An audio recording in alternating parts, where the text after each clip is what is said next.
This costs 24,000 pesos.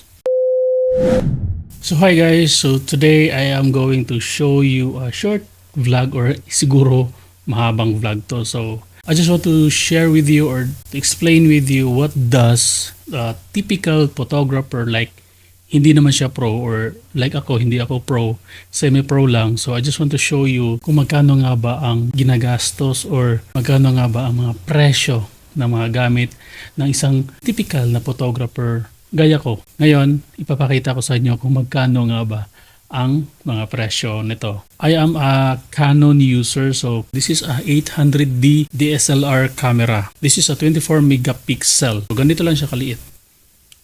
Ayan. Yan, natitilt yung kanyang screen. Ayan, natitilt siya.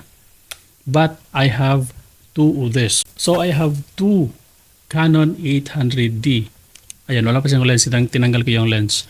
So pag bibili ka ng isang DSLR camera, is kasama talaga yung lens. Tawag dito is the kit lens. So kasama siya sa kit. So ayan. Kung nagtataka kayo, pareho siyang 800D pero ba't mas malaki ito? Tingin nyo parang mas malaki. 'Di ba? It is because of this one, sa kanyang battery grip ang tawag dito. Ang ginagawa kasi nito, meron siyang dalawang battery compartment sa loob. Ang purpose nito is for your longer duration ng inyong shoot para hindi kayo mabilis malobat. So, meron siyang dalawang battery sa loob, compartment niya yan. Kasi pag isa lang ginagamit mo, like itong isang camera ko is, isa lang ginagamit is, madali ka talagang malolobat. Hindi ka tatagal ng isang araw na pag-shoot. So, lalo na kung may event kayo na sinushoot is, madali ka malobat, wala. So, kung tatanggalin mo ito, ayan, actually ito lang siya. So, this is the battery grip, parang battery compartment niya, extra shooting time duration, okay? Ito na talaga siya, ang dalawang Canon 800D. Ito na talaga siya. O diba, maximum size lang siya. Kung titignan nyo. Ayan. So ngayon, how much is the price of isang 800D? Alam niyo, nabili ko itong 800D. Ito pala yun.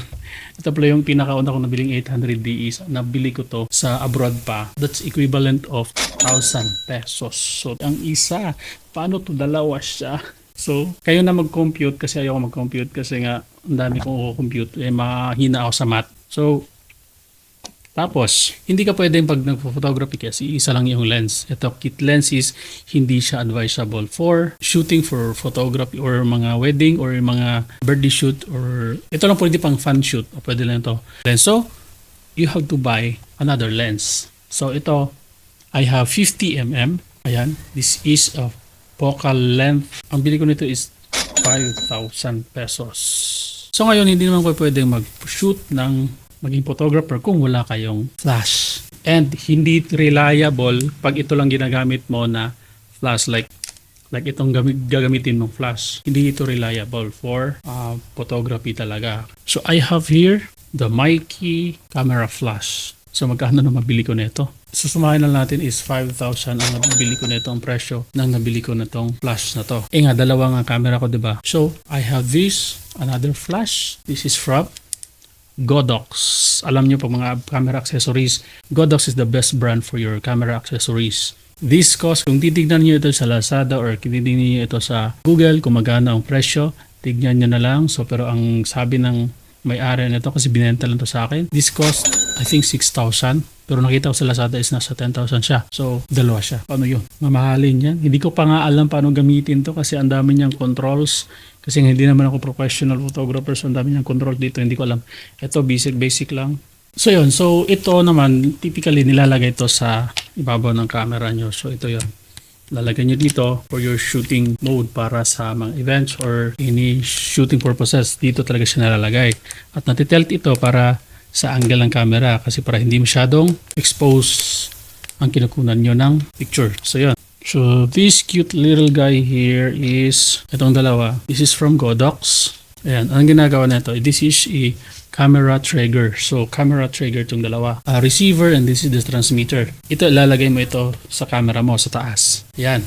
At ito ilalagay mo sa yung flash dito. Pag on mo niyan, tapos this camera, ano siya, triggered, so naka-remote. So ayun, kahit malayo yung camera mo, tapos ito separate siya, nasa gilid,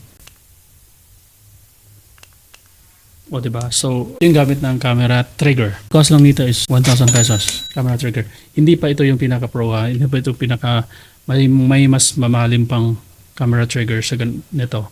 Ito is pang beginner lang kasi sobrang liit. May mga pro pa nito na ginagamit. Pro, this is good na kasi this is from Godox. And then, pag may mga long shots ka, photo shoots ka na mas malayo-layo, kailangan mo rin talaga ng isang lens na medyo mahaba-haba naman. So this is my lens. This is 70 to 200 mm lens. Ginagamit ito for mga shooting na medyo malalayo. Malinaw yung shots, mas sharp yung shots, pero napakaganda ng background. Napaka-blurred, malayo. And this cost, binili ko to second hand na. Hindi siya brand new. So binili ko to I think this is 24,000 kasi hindi na siya brand new. This is second hand. Kung brand new nito is bibilhin mo to almost 40,000. Maganda pa din naman. This costs 24,000 pesos. Oh my God. So, kayo na mag-compute. Computein nyo na lang magkano lahat yon, no? So, kung nagpo-photography ko na naman is, syempre, hindi mo iwasan na kailangan mo din talaga ng mga aerial shots. Kailangan mo magpalipad minsan sa mga shoots nyo. Kasi kailangan nyo naman ng drone. Ito, this is my DJI Mini 2 drone. Ito, ano lang to ha, binili ko lang to is pang ilaw-ilaw lang. Design lang yan. Pero mamahal pa din. So ito, this is the DJI. How much this one? Binili ko pa lang ito is almost magti 3 years na ito kung nasa akin to. Susulit siya kasi nga matibay talaga. Pagdating sa drone is DJI talaga ang pinaka the best na brand para sa akin. Kasi wala pang lumabas ata na mas magandang brand ng mga drones eh. Meron pero mga low end siya. Hindi siya ganun katibay. Ito is, ang bili ko pa lang nito is nasa almost 33,000 pa noong binili ko to. That was 3 years ago, 4 years ago. Hindi ko na malaman. Pero nung check ako dun sa mall is meron ng bago at ito ay medyo mura na lang. Nasa 22,000 na lang siya. O yun. So 22,000. Yung dati kasi is 33,000. Another compute nyo na naman to. This is 33,000 yung pagbili ko pa lang. Regardless sa ngayon na presyo na medyo mura na siya. So yun, kasama yung remote nito at saka ano na din, yung memory card, SD card niya na may 64 gig SD card. So ano pa bang ipapakita ko? So hindi pa yung kasama sa photography, hindi pa kasama yung mga ilaw, yung mga tripods, which is may tripod akong kasamang binili, which is ang unang bili ko sa aking tripod is siguro nasa 2,000 pesos yun. And ito naman is may bago akong isang tripod na mas matibay, mas solid, ranging 3,000 pesos ang presyo nun. So hindi ka naman pwede maging photographer kung wala kang PC or wala kang laptop, diba? So meron akong Asus TUF Gaming kasi although hindi ako nag-games, hindi ako nag-online games, pero when it comes to laptop at nag-edit ka ng Photoshop, Lightrooms, and then sa editing mo naman is medyo matataas na mga software ang ginagamit mo, kailangan mo talaga ng laptop na medyo mataas ang speed and capacity. So I have Asus TUF Gaming. Ang bili ko neto brand new. Ilang gig ba yung memory niya? Nasa 500 gig lang ang kanyang SSD na memory. So binili ko to is like 45,000 sa peso na yon. Kasi sa abroad ko pa ito binili 45,000 pesos.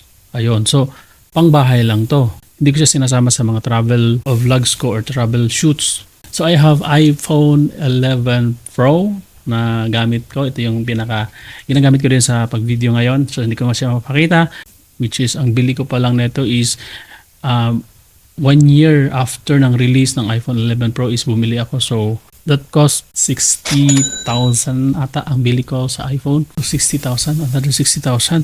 Bakit ako nag-iPhone? Kasi nga, pwede naman mag-Android. Pero ang hinanap ko sa iPhone is not just pa-social, is like, gusto ko lang is mas mabilis at saka mas efficient sa akin. No? Kasi nga, recommended siya ng DJI ng mga drone. Ayun. And then, siyempre, naka-iPhone ako. Ang hirap mag-transfer ng files from iPhone to Windows. So, what I did, I bought my MacBook Air. MacBook Air pa lang yan, hindi yan Pro. MacBook Air pa lang. So, buti na lang is nakahanap ako ng MacBook Air na from my friend in Taiwan. So, Nakabili ako ng second hand is like, nabili ko siya is, pagpalagay na natin mga 28,000 second hand yun. So yun lang. Gusto kong i-share sa inyo na mga, para maibigay ko yung idea sa inyo kung magkano ba yung mga presyohan, magkano yung nagastos kung magpo-photographer ka. And if you were a client of a photographer, like magpapa-photoshoot ka, tapos one of your comment is, bakit ang mahal?